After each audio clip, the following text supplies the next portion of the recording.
The sea salt has been used since the beginning of time. The sea water is the principle of life of this planet. Is basically the plasma that forms our body is pretty much with salt. So salt is a gift, and we maybe, I don't know if you guys have, you can put on the chat if you have heard about salt, but salt common uses is like protection, purifications. Some of the curanderos or the medicine people from the old times used to put around border of salts to protect, right?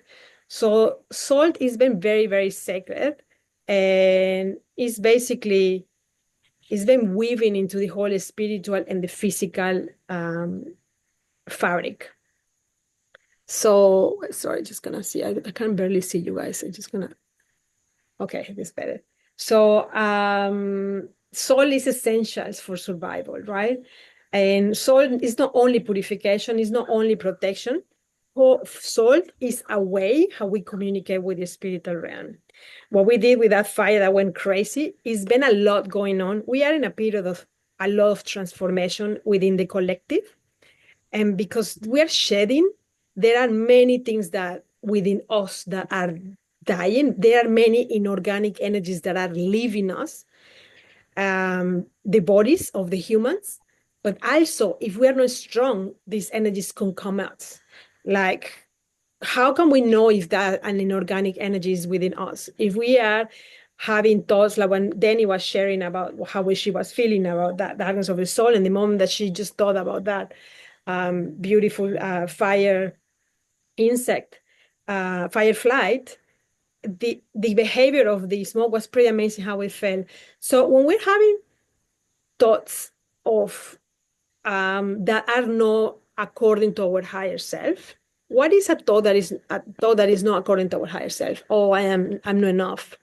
I am just um, uh, anything. I'm stupid, or I'm this, or I'm that, and thoughts that bring us down, because thoughts are going to interfere how the way we talk, and that's going to create an emotion, and that's going to create a spiral down. When we're feeling very like that, very dense and very heavy, could be something within us that is been shedding, or could be something that is being inorganically. So the salt now more than ever, because there is the whole collective shedding, that there is a lot of these energies that are trying to latch.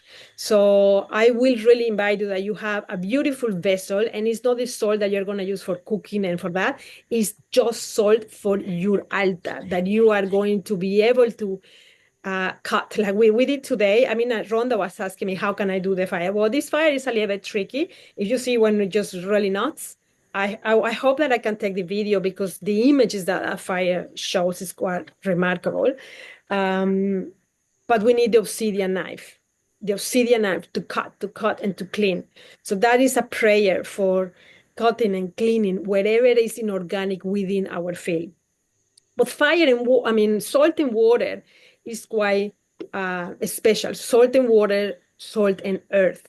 So salt is what is going to allow us, well, it preserves, salt preserves life. That's what is kind of the element of survival, the element of protection, the element of cleansing. Anything, any karmatic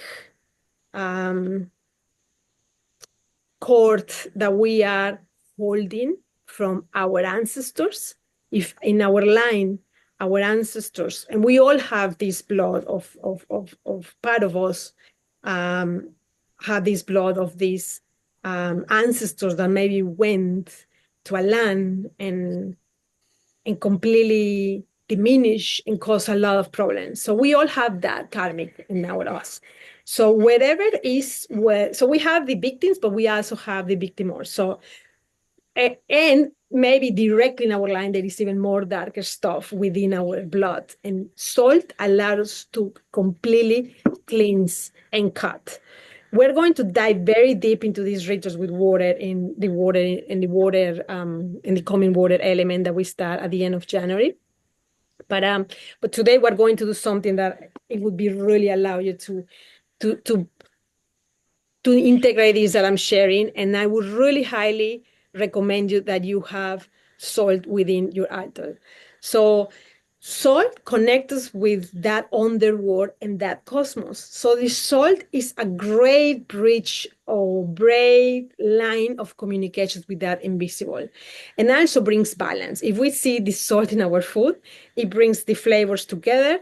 Well, that's what it does. The salt within us is in our spiritual evolution is bring balance. So if you are feeling a very more vulnerable to be having these destructive thoughts that creates destructive dialogue towards yourself, have the soul there. And you can always bring it to the soul. Maybe put soul around your place, your sacred house, your sacred space where you pray or in your house. Put it, because it is creates a barrier between whatever doesn't belong to you and to you. So for the Aboriginals, for the beautiful custodians of the lands where we are in Australia, salt is the connection with the land. So basically, is tremendous significance, the salt, because it was involved in the weaving of the earth and the water and the spirit. That's what salt does, and it's a spiritual renewal. Yeah, so it's going to allow us to purify whatever it is what we are transmuting and the tools that we're using. So salt is quite powerful, and I will really highly invite that you find a vessel for your soul that is going to be you praying, and at the end you will understand what can you do with it. But you can as well sprinkle whatever you need to. If you feel that you have too much stagnation, you can put it in your crown, you can put it with a bit of water in your heart if the thoughts are too much, and that's going to allow you. We are going to do a prayer with the soul. Now, the second beautiful representation of the mama is the elixirs of her love, which is the honey. Then with the soul, find a jar. We can even make medicines with honey, which is amazing, which I'm happy to share you later. What can you do with the honey? You can put medicinal herbs, elderberries, rosemary, a lot of like orange, and make beautiful medicines for this. Comfrey. So it's really special, the soul the honey as a medicine for the body. For the Mayans, the name of the honey is Musenkab, Kaf, which is earth, which is world, which is house. So basically, honey has the same name of earth in Mayan. And honey, it represents a good harvest. It represents prosperity. It's the most beautiful, subtle representation of the love of the mother, having those beautiful bees that give their life doing this, and how much honey it is. And maybe some of you are vegans, but I will invite you that you embrace the medicine of the honey, because honey is the sweetness. Where do you think that the word honeymoon comes, right? When the couples are the honeymoon, because through the moon, we want to embrace the different cycles of the moon. We want to really work with honey. So honey is the sweetness of life. So if we have in our ancestry line a lot of pain, a lot of harshness, maybe directly in our childhood, we experience a lot of traumatic experiences within our childhood. Honey is a way to bring that sweetness to you, to your life, and to all your ancestral line. So honey is a very, very special, because it's the symbol of love and union, of resolution.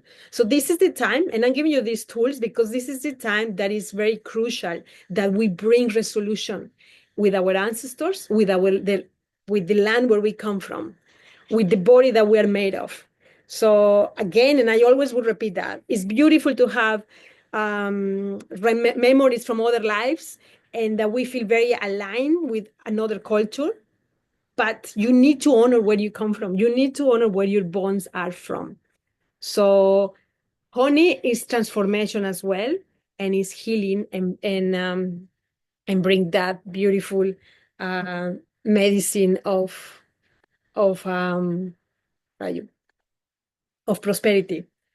So these are the two beautiful elements that we are going to use in our prayer. And so you will need honey, sea salt, and water, drinking water, filtered water, nice water, because we are going to do something very special for you to be able to pray with that. So one for drink, maybe you can have 2 cups, one for you to drink, and the other one for you to put in your altar.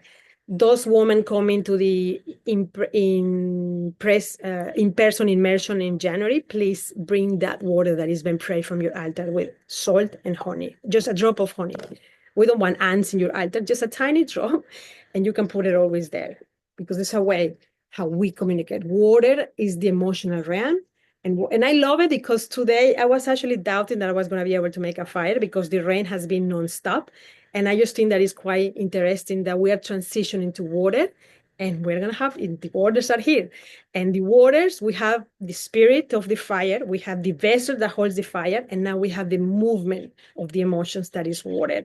And the water is the channel of communications with the invisible realm.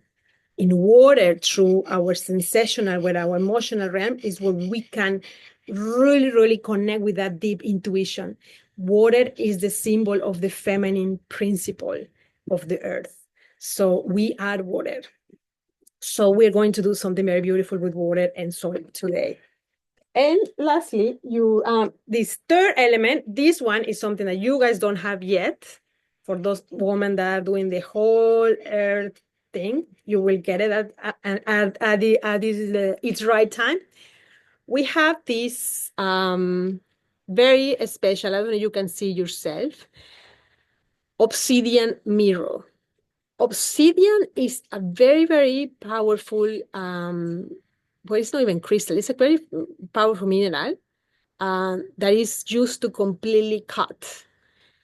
The obsidian concept of the obsidian mirror is the earth woman is able to cut absolutely what we just did, all the negativity, and polish in so much its own obsidian that it becomes a mirror. And this allowed us to see ourselves, our reflections with the darkness, because allowed us to see those hidden mysteries.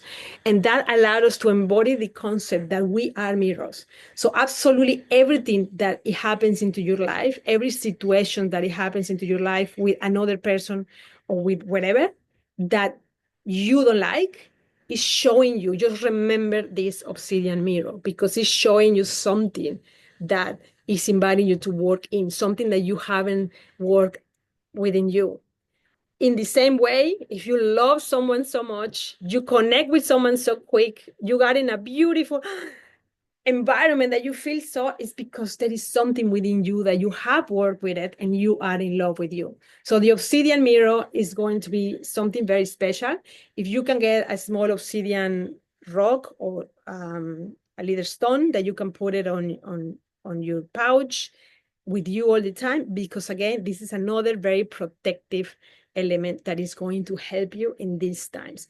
So at the end of the day, all the force is within us. All this is the importance that we give it. But these are elements that come from the earth, and she's putting us to navigate these currents that are really moved and are going to become more moved for many. So for us to remember that we are Earth Woman, to remember that we are that bridge that connects to these two forces. So it's really important that we can embody that. So as before we start with our ritual, I would like to, our pass to our ensemble in the prayer, which we're going to do at the last, but I will explain. What we're going to do, we're going to put a bit of water into the 2 cups. If you have 2 cups, it's better. One that is going to be in your altar, and the other one that you're going to drink. You don't need to put much, just a little bit.